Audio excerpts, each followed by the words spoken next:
Good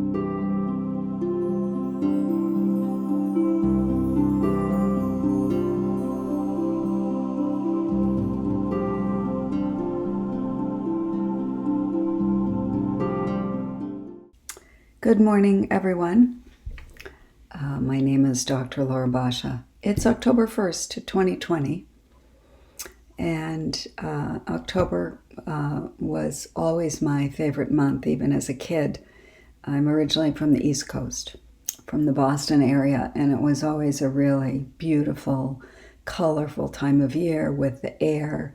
There's a change in the air that definitely is noticeable by October, and you start to feel the excitement of the holidays coming, and there's Halloween and Thanksgiving and Christmas. So this morning, just now, just before I set up this video,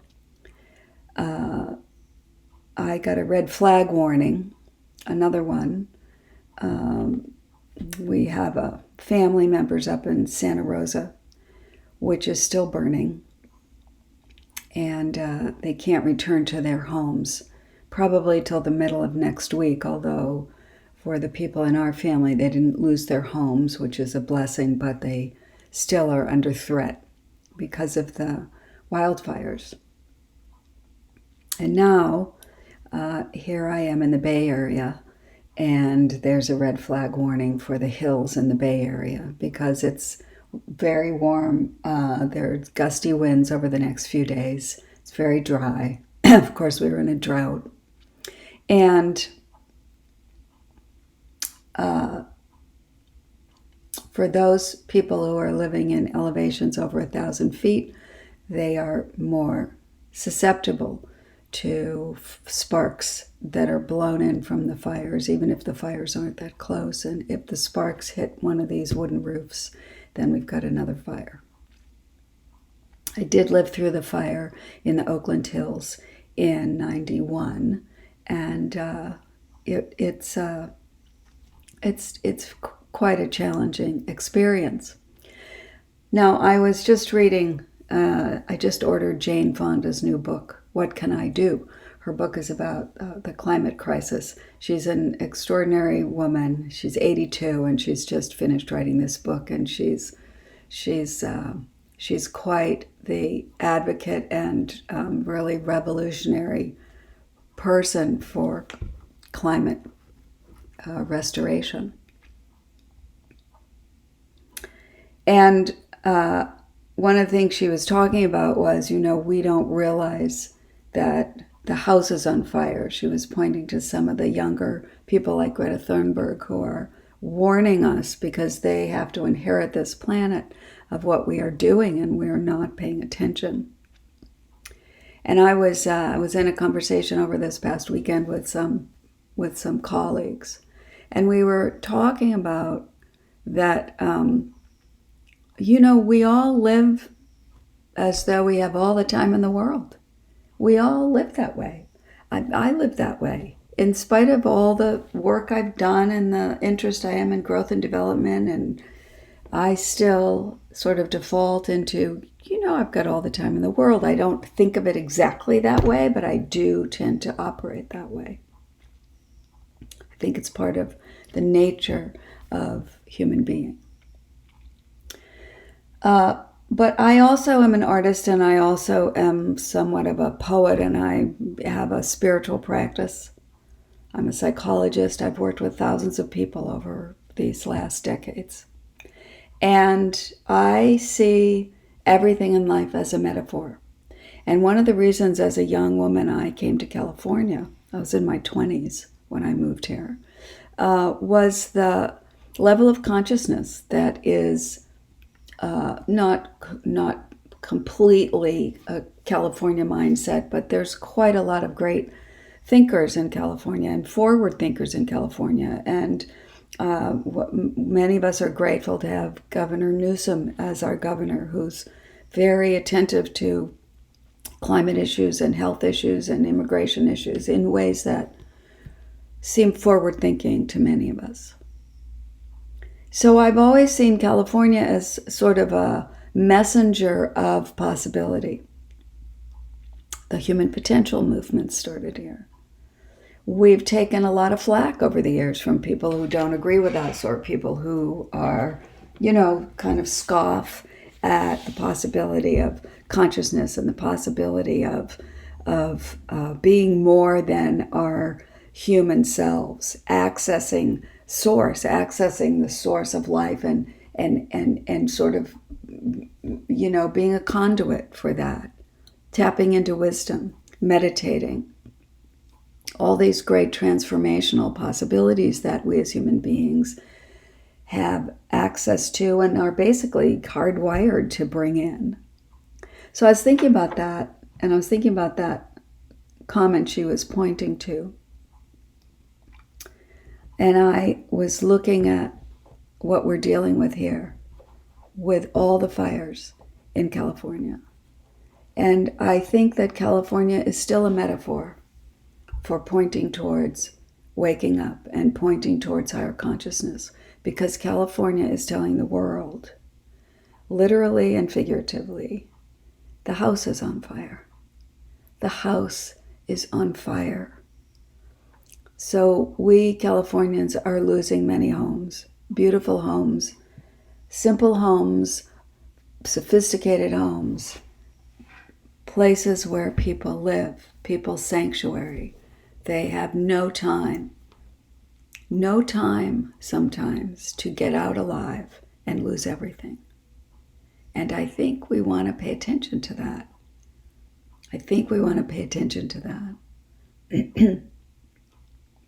What is the message that we are seeing all around us? Either literally, some of us who are evacuating or ready to evacuate. And where do you go? That's a good question as a metaphor for us living on planet Earth. If we have to evacuate planet Earth, where do we go? Really, something to think about. That said, there are many organizations and many generations younger than us who are very focused on not only assisting us in not putting more pollutants into the air, more methane, more carbon into the air, which is already choking us. I look out my window, the air quality here in the Bay Area is not good. We are choking on the fires, literal fires, figurative fires. So,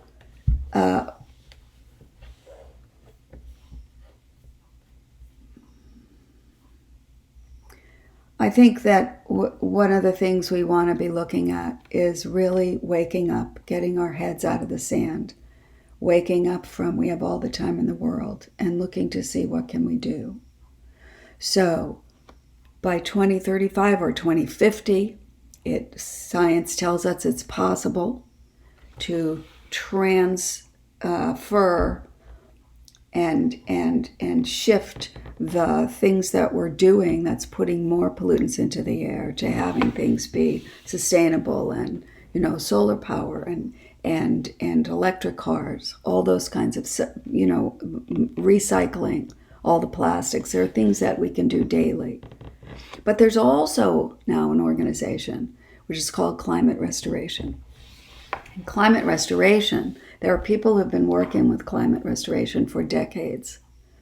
And there are facilities now around the world that actually can extract the carbon from the air, extract the carbon that has been put into the air since the Industrial Revolution, so that it's possible to actually clean the air from what's been put in from the past, as well as stop polluting the air with the things that we're doing now, and restore the climate sooner than we think, sooner than 2050. Restore the climate and restore the planet to a healthy planet so that we don't have to evacuate. We don't have to lose our home. We don't have to die. Climate restoration also impacts the weather conditions, assists in calming down the hurricanes and the tornadoes and the tsunamis and the firestorms that we are seeing around the world.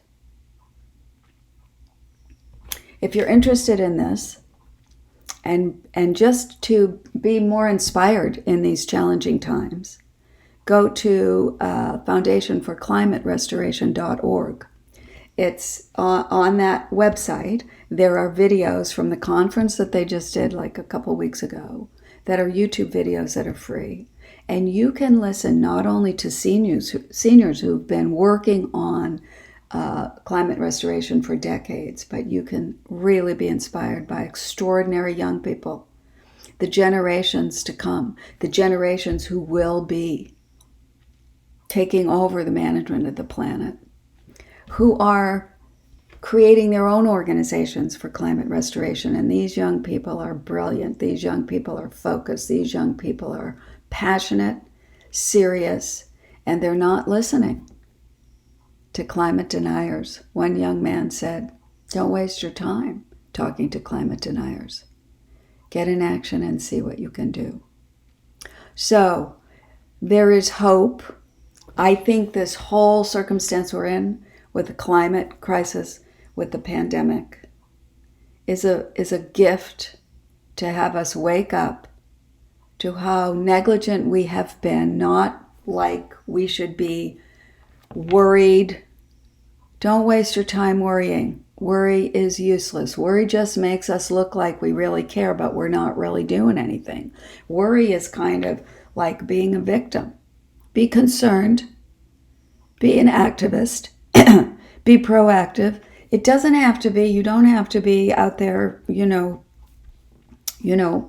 the streets as an activist. You don't have to create your own organization, but you can get present to what's happening. And one way to clear the air, which is kind of my focus with the work I've done, is to assist us all and start with yourself in distinguishing the kind of thinking that you're paying attention to and actually practicing being present in the moment. It sounds very airy-fairy. It's very practical. It's the best resistance to the chaos that is happening around us, which is fear. Being present in the moment is aligning with love, or if you will, aligning with peace, or if you will, aligning with the Tao, or if you will, aligning with God, or if you will, aligning with Source, or if you will, aligning with the Absolute, aligning with stillness, aligning with quiet mind, call it what you will.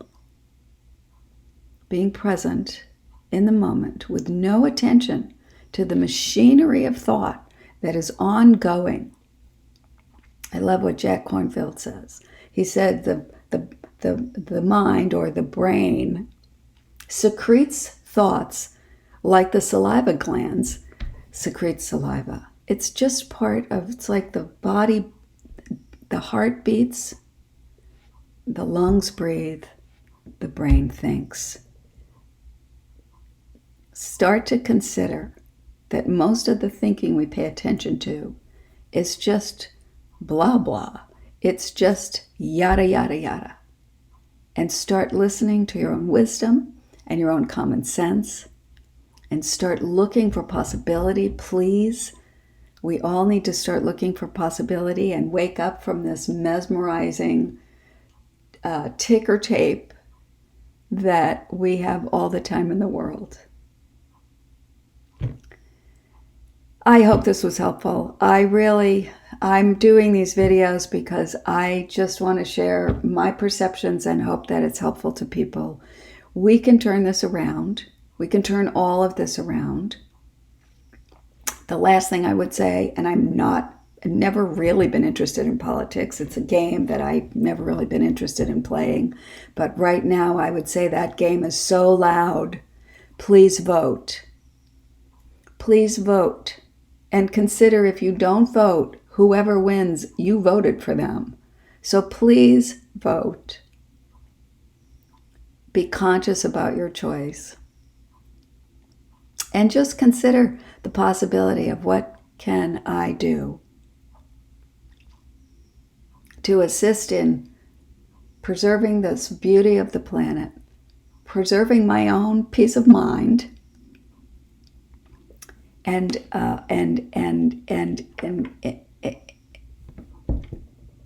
being a conduit and a voice for possibility and hope.